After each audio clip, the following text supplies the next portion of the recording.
தந்தை பெரியார் படத்தை வச்சுருக்கிறாங்க, அதுக்கப்புறம் அந்த படத்தை எடுத்திருக்கிறாங்க, அந்த படத்துக்கு பதில் தாமரையை வச்சுருக்கிறாங்க. இதற்கு பதில் யார் சொல்லணும்னா, இந்த கேள்வி நீங்கள் யார்கிட்ட கேட்கணும்னா அண்ணா திராவிட முன்னேற்ற கழக தலைவர் அண்ணன் எடப்பாடி கிட்ட தான் கேட்கணும். திராவிட இயக்கம் ஒரு திராவிட இயக்கத்தினுடைய ஒரு மூத்த முன்னோடி, ஒரு தலகர்த்தகர் தந்தை பெரியார். அவர் படத்தை எடுத்துட்டு தாமரை வைக்கிறாங்கன்னா அங்கே அதிமுக அந்த நிகழ்வில் கலந்துருக்காங்கன்னா இது அதிமுக தலைமுறை ஒப்புதலோடு தான் தந்தை பெரியாருடைய படத்தை எடுத்தாங்களா?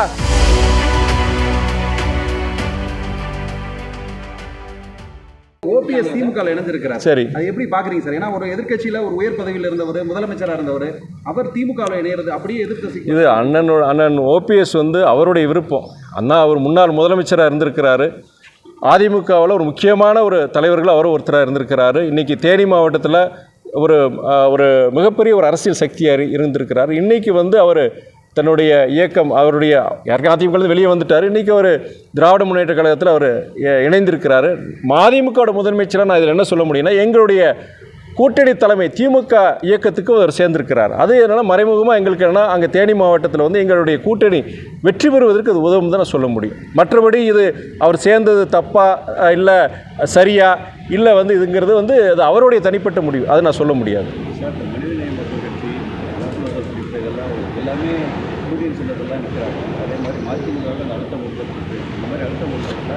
இல்லை, அழுத்தங்கிறது கொடுக்க வாய்ப்பே கிடையாது. ஏன்னா நீங்கள் எங்களுடைய பேச்சுவார்த்தையில் என்னென்னா, எங்களுடைய விருப்பத்தை நாங்கள் சொல்லியிருக்கிறோம். அவங்களும் திமுக அந்த பேச்சுவார்த்தை குழுவில் இருக்கிறவங்களும் ரொம்ப கண்ணியமாக நடந்துக்கிட்டாங்க. நீங்கள் சூரியன் சின்னத்தில் நிற்கணுங்கிற எந்த இது சொல்லலை. அந்த மாதிரி வற்புறுத்தல் கிடையாது. ரொம்ப கண்ணியமான முறையில் பேச்சுவார்த்தை நடந்தது. நாங்கள் அதனால் சுமூகமான ஒரு முடிவு தான் வரும் நாங்கள் எதிர்பார்த்துட்ருக்கோம். காரணத்தில் கச்சா எண்ணெயோட விலைவாசி ஏறுற மாதிரி இருக்குது. நம்ம நாட்டிலேயும் அந்த மாதிரி பெட்ரோல் உயர்வதற்கான வாய்ப்பு கண்டிப்பாக. நீங்கள் வளைகுடா நாடுகளில் எப்பயுமே இது போன்ற நிகழ்வுகள் நடக்கும்போது, போர் போன்ற நிகழ்வுகள் நடக்கும் பொழுது இந்தியா மாத்திரம் கிடையாது, உலகம் முழுவதும் கச்சா எண்ணெயுடைய விலை ஏற்றம் ரொம்ப ஜாஸ்தியாக தான் இருக்கும். அது வரும் காலங்களில் பொறுத்த வரைக்கும் அதோடைய பாதிப்புகள் நம்ம கண்டிப்பாக உணர்வோம். ஆனால் இந்திய அரசு பொறுத்த வரைக்கும் அவங்க இதுக்குண்டான முன்னெச்சரிக்கை ஏற்பாடுகளை கண்டிப்பாக செஞ்சுருப்பாங்கிற ஒரு நம்பிக்கை இருக்குது. ஏன்னா இது ஒரு நாள் 2 நாள் முடிய போகிறது கிடையாது. இது வாரக்கணக்கில் இல்லைன்னா மாதக்கணக்கில் கூட இந்த போர் பொறுத்த வரைக்கும் தொடரக்கூடிய வாய்ப்பு இருக்குது. இதில் சாதாரண மக்கள் அவங்க பாதிக்கப்படாத வகையில் கச்சா எண்ணெய் உயர்வால் பெட்ரோல், டீசல் மற்ற மண்ணெண்ணெய் விலையெல்லாம் உயராமல் பாதுகாக்க வேண்டியது ஒன்றிய அரசுடைய கடமை. அது நீங்கள் எத்தனை சீட்டு கேட்டிருக்கோம், அவங்க எத்தனை சீட்டு கொடுப்பாங்க எல்லாமே உங்களுக்கு பேச்சுவார்த்தை முடிஞ்ச உடனே அடுத்த நிமிஷமே உங்கள்கிட்ட எல்லோரும் சொல்லிடுவோம். நாங்கள் தமிழகத்துக்கு மோடி வருகை என்பது மதுரையில் அன்றைக்கி வரக்கூடிய நாளில் திருச்சிக்கு வர இருக்காரு. தேர்தல் நேரத்தில் இப்போ வருகை எப்படி மாற்றமாக இருக்குமா? இல்லை, பிரதமர் மோடி பொறுத்த வரைக்கும் நாட்டின் பிரதமராக அவர் எத்தனை தடவை வேணால் நம்மளுடைய தமிழ்நாட்டுக்கு வரலாம்.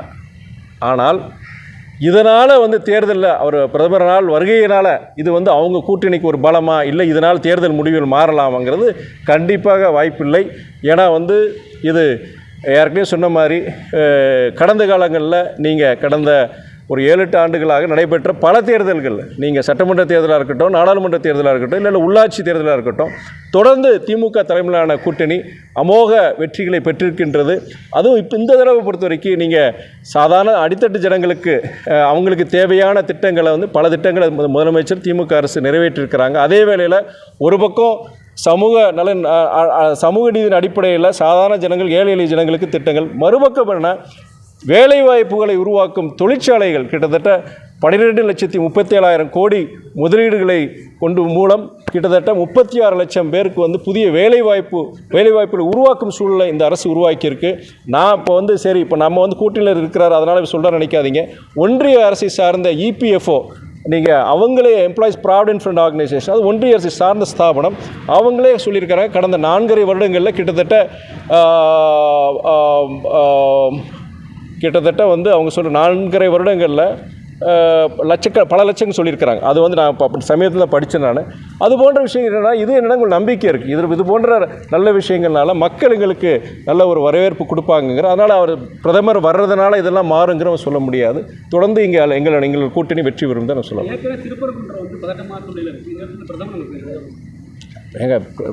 அவர் அங்கே போயிருக்கிறாரு. அவர் நாட்டின் பிரதமராக அவர் அங்கே செயல்படுவார்னு எனக்கு நம்பிக்கை இருக்குது. அவர் போயிட்டு அங்கே என்ன பேசுகிறாருன்னு பொறுத்து நம்ம சொல்ல முடியும். நாட்டின் பிரதமராக அவருக்கு போயிருக்கிறாரு, இல்லை அந்த கூட்டணியுடைய ஒரு தலைவர் அங்கே போயிருக்கலாம். அவரை எங்கன்னா அங்கே பொதுவாக அவர் எப்படி அங்கே என்ன பேச போகிறா இனி எனக்கு தெரியல. எனக்கு அங்கே பேசுனதுக்கப்புறம் அவர் இப்படி கருத்தை வச்சு நான் சொல்ல முடியும். நான் பேசுறதுக்கு முன்னாடியே அவர் அங்கே போகக்கூடாது நம்ம சொல்ல முடியாது இல்லையா? அவர் எப்படி அங்கே செயல்படுறாரு, என்ன கருத்துக்கள் அங்கே சொல்கிறத வச்சு நம்ம சொல்லலாம். நம்ம மாநாட்டில் பெரியார் படம் வச்சுருந்தா அதை அகற்றிட்டாங்க. அது என்னென்னா, நீங்கள் தந்தை பெரியார் பேரறிஞர் அண்ணா இல்லாமல் இங்கே அரசியல் கிடையாதுங்க. நம்ம இன்றைக்கி தமிழ்நாடு இன்றைக்கி உயர்ந்திருக்கிறோன்னா நான் நீங்கள் எல்லாருமே மறுக்க முடியாது. என்னென்னா பெரியாருடைய அண்ணாவுடைய கொள்கைகளால தான், நீங்கள் திராவிட இயக்க கொள்கைகளால தான், இருமொழி கொள்கை, பல்வேறு விஷயங்கள் இன்றைக்கி தமிழகம் இந்தியாவிலே ஒரு முதன்மை மாநிலமாக இருக்குது. நம்மக்கிட்ட பிரச்சனை இல்லைன்னு சொல்லலாம், நம்மக்கிட்ட பல பிரச்சனை இருக்குது. ஆனால் இந்தியாவில் இருக்கிற குறிப்பாக வடமாநில பார்க்கும்பொழுது தமிழ்நாடுடைய எவ்வளோ முன்னேறி இருக்குது கடந்த சுதந்திரம் வாங்கினதுக்கப்புறம். அதற்கு காரணம் திராவிட இயக்கங்கள் போட்ட அந்த அடித்தளம் தான். இந்த சமூக நீதி, மதசார்பின்மை, இருமொழி கொள்கை, இது மாதிரி பல்வேறு திட்டங்கள், இது மாதிரி கொள்கைகளால் தான் இன்றைக்கி தமிழ்நாடு உயர்ந்திருக்கு. அதுக்கு தந்தை பெரியார், பேரறிஞர் அண்ணா இவங்க தான் இது பண்ணியிருக்கிறாங்க. அவங்கள தவிர்த்துட்டு இங்கே அரசியல் யாரும் பண்ண முடியாது.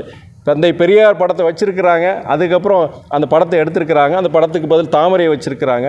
இதற்கு பதில் யார் சொல்லணும்னா, இந்த கேள்வி நீங்கள் யார்கிட்ட கேட்கணும்னா, அண்ணா திராவிட முன்னேற்ற கழக தலைவர் அண்ணன் எடப்பாடி கிட்ட தான் கேட்கணும். நீங்கள் ஒரு திராவிட இயக்கம், ஒரு திராவிட இயக்கத்தினுடைய ஒரு மூத்த முன்னோடி, ஒரு தலகர்த்தகர் தந்தை பெரியார், அவர் படத்தை எடுத்துகிட்டு தாமரை வைக்கிறாங்கன்னா, அங்கே அதிமுக அந்த நிகழ்வில் கலந்துருக்காங்கன்னா, இது அதிமுக தலைமுறை ஒப்புதலோடு தான் தந்தை பெரியாருடைய படத்தை எடுத்தாங்களா? அப்படின்னா நீ அதுக்கு பதில் சொல்ல வேண்டியது அண்ணன் எடப்பாடியுடைய கடமை. நீங்கள் அங்கே தான் இந்த கேள்வி கேட்கணும். நீங்கள் செய்திகளை உடனுக்குடன் தெரிந்து கொள்ள கீழ்கண்ட கேபிள் மற்றும் டிடிஹெச் நெட்வொர்க்குகளில் எம்நாடு செய்தி தொலைக்காட்சியை காணுங்கள். பாதகம் செய்பவரை கண்டால் நாம் பயம் கொள்ளலாகாது பாப்பா. மோதி மிதித்து விடு பாப்பா, அவர் முகத்தில் உமிழ்ந்து விடு பாப்பா. அண்மை செய்திகளை உடனுக்குடன் தெரிந்து கொள்ள இணைந்திருங்கள் எம்நாடு தொலைக்காட்சியுடன்.